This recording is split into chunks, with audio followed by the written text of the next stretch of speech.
سورہ کہف میں اصحاب کہف کے واقعے کی جان یہی آیت ہے جس میں اللہ تبارک و تعالی فرماتے ہیں اذ اوى الفتية الى الكهف فقالوا ربنا آتنا من لدنك رحمة وهيئ لنا من امرنا رشدا کہ اصحاب کہف جو غار میں جنہوں نے پناہ لی تھی وہ سارے کے سارے نوجوان تھے، اور یہ اس پورے واقعے کی جان ہے کہ وہ اللہ تبارک و تعالی کی توحید پر بادشاہ وقت کا مقابلہ کرنے والے وہ سارے کے سارے نوجوان تھے جو اپنی جان بچانے کے لیے، اپنے عقیدے اور نظریے کی حفاظت کے لیے گھر سے نکل کھڑے ہوئے اور ایک غار میں انہوں نے پناہ لی۔ حقیقت یہ ہے کہ جوانی میں اللہ تبارک و تعالی کی عبادت سے جو لطف اور سرور حاصل ہوتا ہے وہ کیف اور لذت بوڑھاپے میں نصیب نہیں ہوتی۔ اس لیے تو شیخ سعدی رحمہ اللہ فرماتے ہیں در جوانی توبہ کردن شیوے پیغمبری، وقت پیری گرگ ظالم میں شود پرہیزگار، کہ جوانی میں توبہ اور عبادت کرنا یہ انبیاء علیہم السلام کا شیوہ اور ان کی عادت ہے۔ بوڑھاپے میں اور زیادہ عمر میں جب بندہ کچھ نہیں کر سکتا تو ظالم بھیڑیا بھی پرہیزگار بن جاتا ہے۔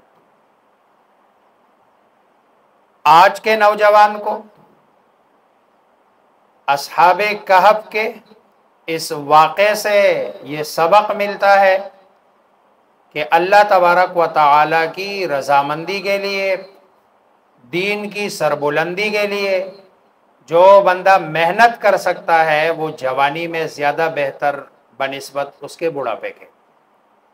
چنانچہ آج کا نوجوان کھیل میں، کود میں، لغویات میں، فضولیات میں لگا ہوا ہے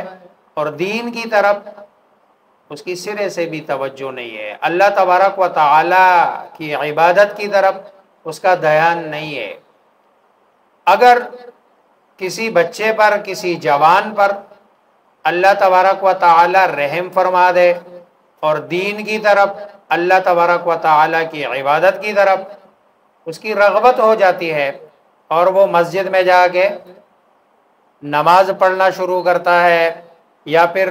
دین سیکھنے کی وہ کوشش کرنا چاہتا ہے، تو پھر اس کے راہ میں جو رکاوٹ بننے والے زیادہ تر والدین ہی ہوتے ہیں۔ والدین کہتے ہیں کہ بھئی اپنا مستقبل بناؤ اور مستقبل کی فکر کرو۔ اب وہ مستقبل سمجھتے ہیں شاید دنیا میں آگے جو نوکری ملنے والی ہے، مال کی کمائی کے لیے جو پڑھائی کرنی ہوتی ہے اس کے لیے وہ اپنے بچے کو فورس کرتے ہیں کہ بھئی زیادہ نماز پڑھنے کی ضرورت نہیں ہے، زیادہ نمازیں جو ہے نا وہ پڑھنے کے لیے تو زندگی پڑی ہوئی ہے، اس لیے ابھی اپنا فیوچر بناؤ۔ حالانکہ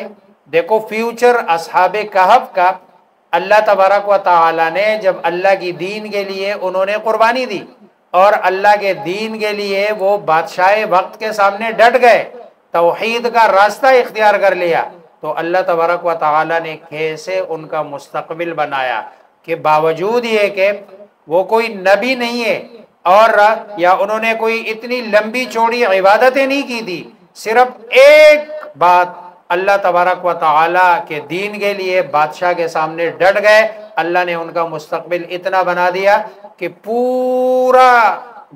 پوری ایک سورت اللہ تبارک و تعالی نے ان کے نام کر دی ہے۔ اسی سورت میں اللہ تبارک و تعالی نے حضرت موسیٰ خضر کا واقعہ بھی بیان کیا، اسی صورت میں سکندر ذوالقرنین جو ایک بہت بڑے بادشاہ گزرے ہیں ان کا واقعہ بھی ذکر کیا۔ اسی صورت میں حضرت آدم علیہ السلام کا واقعہ بھی ذکر کیا، لیکن سورت کا نام کہف رکھا گیا، جس میں ان نوجوانوں کا واقعہ ہے کہ جن نوجوانوں نے اللہ تبارک و تعالیٰ کے دین کی خاطر جنا قربانی دی، اور اگر والدین نہ جنا اللہ تبارک و تعالیٰ کی رحمت سے دیندار ہو تو پھر معاشرہ نہیں چھوڑتا ہے، نوجوان کو معاشرہ تنگ کرتا ہے کہ جی ابھی سے آپ نے جنا دین پر چلنا شروع کر دیا، ابھی تو آپ کی عمر پڑی ہوئی ہے، اب تو جوانی کا دور ہے، جتنا مزے کر سکتے ہو، جتنا چل رہ سکتے ہو مزے کرو، چل کرو، آگے پتہ چلے گا بڑھاپا جب آئے گا پھر اللہ کی عبادت کرو گے، دین پہ چلو گے۔ رسول اللہ صلی اللہ علیہ وسلم فرماتے ہیں اغتنم خمسا قبل خمس، پانچ چیزوں سے پہلے غنیمت سمجھ لو، شبابک قبل حرمک، جوانی کو بڑھاپے سے پہلے، وصحتک قبل سقمک، اور اپنی صحت کو بیماری سے پہلے، وغناک قبل فقرک، اور اپنی مالداری کو فقر سے پہلے، وفراغک قبل شغلک، اور اپنی فراغت کو شغل اور مشغول ہونے سے پہلے، وحیاتک قبل موتک، اور اپنی زندگی کو موت سے پہلے غنیمت سمجھ لو۔ گویا کہ جوانی اللہ نے دی ہے دین کے لیے، اللہ کی عبادت کے لیے، اللہ کو راضی کرنے کے لیے، اللہ تبارک و تعالیٰ کی رضا کے لیے۔ بندہ جوانی میں جتنے کام کر سکتا ہے کرنے چاہیے، ورنہ بڑھاپے میں بندے کے گھٹنے کام نہیں کرتے ہیں، صحت ساتھ نہیں دیتی، پھر بندہ عبادت کرنا چاہتا ہے کر نہیں سکتا، دین کے کسی دین کے لیے قربانی دینا چاہتا ہے دے نہیں سکتا۔ اس لیے آپ صلی اللہ علیہ وسلم نے 5 نعمتوں کو 5 آفتوں سے پہلے غنیمت سمجھنے کا حکم فرمایا ہے۔ قیامت کے دن ہر شخص سے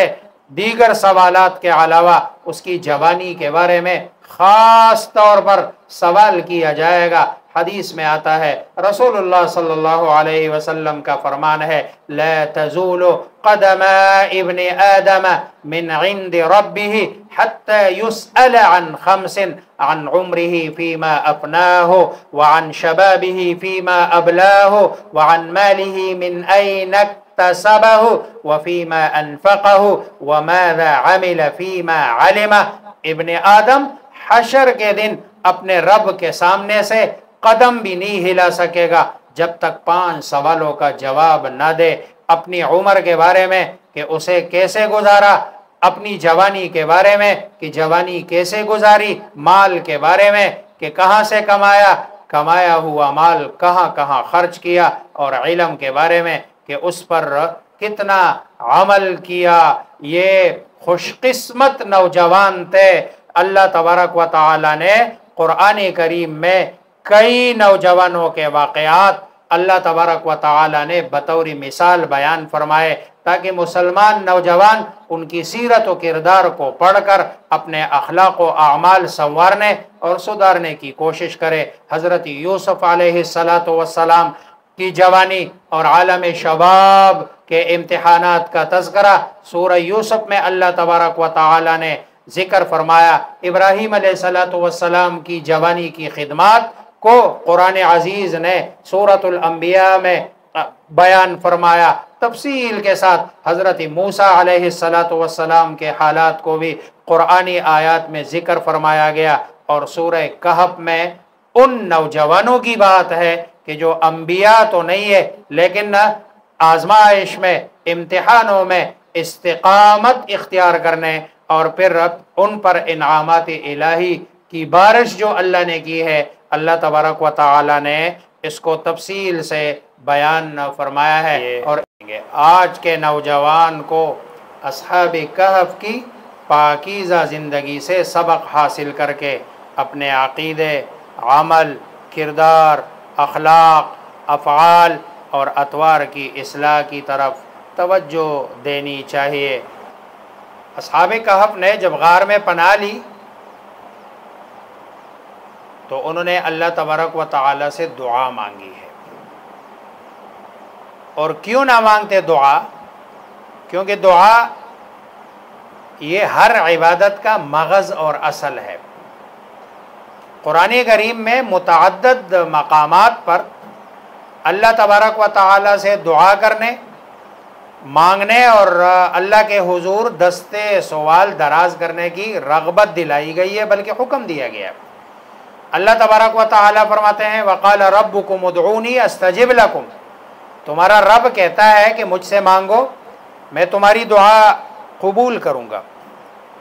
اور اللہ تبارک و تعالیٰ کے مقرب جتنے بھی بندے ہوتے ہیں، جب بھی ان پر کوئی مصیبت، کوئی تکلیف اور کوئی پریشانی آتی ہے تو وہ دعا کا سہارا لیتے ہیں اور دعا کا ہتھیار استعمال کرتے ہیں۔ تو سورہ کہف میں بھی یہ جو آیت ہے اِذْ أَوَى الْفِتْيَةُ إِلَى الْكَهْفِ فَقَالُوا رَبَّنَا آتِنَا مِن لَّدُنْكَ رَحْمَةً وَهَيِّئْ لَنَا مِنْ أَمْرِنَا رَشَدًا، اصحاب کہف کی پریشانی کے وقت ان کی دعا کے الفاظ ذکر فرما دیے گئے ہیں، اور جب وہ نوجوان اپنی جان و ایمان کی حفاظت کی خاطر غار میں پناہ لینے پر مجبور ہوئے تو غار میں داخل ہوتے وقت انہوں نے اپنے رب سے اجتماعی دعا کی، اور اصحاب کہف کی دعائیہ کلمات خالق کائنات نے اتنے پسند فرمائے کہ ان الفاظ کو اپنی لاریب کتاب قرآن کریم کی آیت بنا دیا۔ اور دعا کا صحیح معنوں میں لطف اور سرور بھی اسی وقت حاصل ہوتا ہے کہ جب انسان مصائب میں گھرا ہوا ہو، دوست سارے ساتھ چھوڑ جائے، ہر تدبیر ناکام ہو چکی ہو، حالات کی سنگینی نے آدمی کی قوت کو سلب کر لیا ہو، جب ہر طرف سے امیدیں منقطع ہو جائے، پھر بندہ اپنے رب کے سامنے اپنا سر جھکا لیتا ہے اور اللہ کے سامنے اپنے اشک بہا لیتا ہے، آنسو بہا لیتا ہے، اور دعا کرنے والے کو اس وقت یہ یقین بھی ہوتا ہے کہ اس قادر مطلق کے سامنے اپنا قصہ بیان کرنا، اپنا سارا غم بیان کرنا، اپنی مشکل بیان کر رہا ہوں، اور جس کی قدرت اور اختیارات کے سامنے کوئی مشکل نہیں ہے، کوئی تکلیف نہیں ہے، کوئی چیز ایسی نہیں ہے کہ جو اللہ تبارک و تعالیٰ کے بس میں نہ ہو۔ پھر مانگنے والے کو اگر یہ اعتماد ہو پختہ کہ کوئی سائل اس دربار سے کبھی خالی ہاتھ نہیں لوٹا، تو میں بھی خالی اور محروم نہیں لوٹایا جاؤں گا، تو ایسی یقینی حالت میں جو عجز و نیاز اور اللہ تبارک و تعالیٰ کے سامنے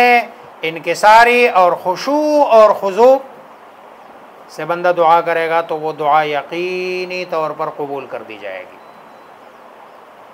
چنانچہ اصحاب کہف نے بھی اللہ تبارک و تعالیٰ سے دعا کی ہے، اور دعا میں انہوں نے دو چیزیں طلب کی ہے، ایک آتنا من لدنک رحمہ، ایک رحمت مانگی ہے، اور دوسری چیز جو مانگی ہے ہدایت اور درستگی مانگی ہے۔ اب دیکھو یہاں پر بھی اصحاب کہف نے مال نہیں مانگا، مرتبہ نہیں مانگا، قیادت نہیں مانگی، سیادت نہیں مانگی، بادشاہت نہیں مانگی، بلکہ دو چیزیں مانگی ہے، ایک مانگی ہے رحمت، اور جو بندہ اللہ تبارک و تعالیٰ کی رحمت میں آ جائے تو دنیا کا کوئی ظالم، کوئی بندہ اس کا کوئی نقصان نہیں کر سکتا۔ اور دوسری چیز جو مانگی ہے وہ ہدایت اور درستگی مانگی ہے کہ جس ہدایت پر ہے، جس راستے پہ ہے، اس راستے میں چونکہ ہم مشکلات میں ہے، تکلیف میں ہے، بادشاہ کی طرف سے ہمارے اوپر مظالم کے شکار ہونے کا اندیشہ ہے، اس اندیشے کی وجہ سے انہوں نے اللہ تبارک و تعالی سے وَهَيِّئْ لَنَا مِنْ أَمْرِنَا رَشَدًا کہ جس راستے پہ ہے اس راستے پہ ہمیں استقامت نصیب فرما، اور اس راستے پر چلا۔ پھر اللہ تبارک و تعالیٰ نے جب دعا کی انہوں نے تو اللہ تبارک و تعالیٰ نے ان کی اس دعا کو قبول کر لیا، اور جو ہے نا خصوصی رحمت سے اللہ تبارک و تعالیٰ نے ان کو اتنا عرصہ اس غار میں سلایا اور جگایا، تب کہ جب حالات ان کے لیے موافق ہو گئے تھے، گویا کہ اللہ تبارک و تعالیٰ نے ان کے لیے زمانے کو بالکل شارٹ کر دیا۔ حالانکہ یہ اللہ تبارک و تعالیٰ نے گویا کہ ان کے لیے دنیا کا دستور چینج کر دیا، اور جتنا عرصہ اللہ تبارک و تعالیٰ نے ان کو سلانا تھا، اور تب تک سلایا جب تک کہ حالات ان کے موافق نہیں تھے، اور حالات جب ان کے موافق ہوئے تو اللہ تبارک و تعالیٰ نے ان کو جگایا۔ اب یہ جو ہے نا دعا میں اگر یقین ہو، اخلاص ہو، للہیت ہو، عجز ہو، انکساری ہو، اور آپ کے حالات ایسے ہو کہ جو ہے نا ان حالات میں آپ کو ساری دنیا سے نا امیدی ہو، تو ایسے وقت میں مانگی ہوئی دعا میں اخلاص ہوتا ہے، اور پھر اللہ تبارک و تعالیٰ اس دعا کو قبول کرتے ہیں۔ آج کے نوجوان کو بھی اللہ تبارک و تعالیٰ سے اپنا تعلق ایسا بنانا چاہیے کہ بھئی جب اللہ تبارک و تعالیٰ سے مانگے تو اللہ تبارک و تعالیٰ ان کی دعا کو قبول کرے، جیسے اصحاب کہف کی اللہ تبارک و تعالیٰ نے قبول فرمائی تھی۔